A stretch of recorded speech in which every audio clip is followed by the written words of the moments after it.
He likes to go down here every day and he likes to swim across the river, but he's smart enough now not to do that. This week, no one is swimming in the White River. Down along there where it's flat, the river is higher than I've ever seen. Gary Kissel lives in Enumclaw, about a mile below the source of this river, the Mud Mountain Dam. Everybody kind of thinks, what happens if the dam busts? But I'm sure they're never going to let it get close to that.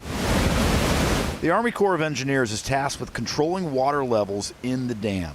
Too much volume can compromise a dam, but how much water is released helps determine the river levels downstream.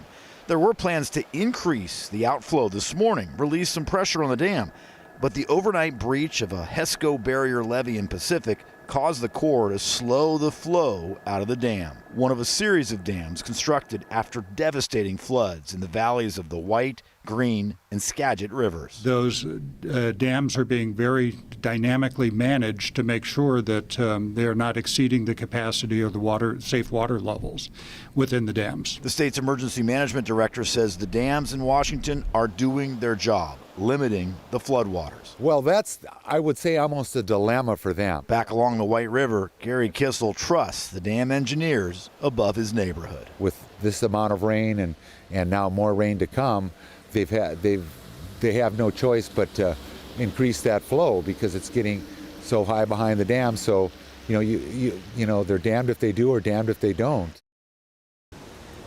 The Army Corps of Engineers works very closely with meteorologists, also state and local officials coordinating all of the river levels, at least in those rivers where they can control the level. The flow coming out of that dam right now is about 20% less than what it was flowing at yesterday morning.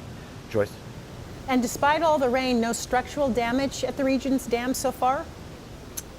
No, that's something that the state told us today. They are watching very closely, but at this point, all of those dams are still manageable. Unfortunately, the rains keep falling. Well, I know you'll keep track of that for us, Drew. Thank you.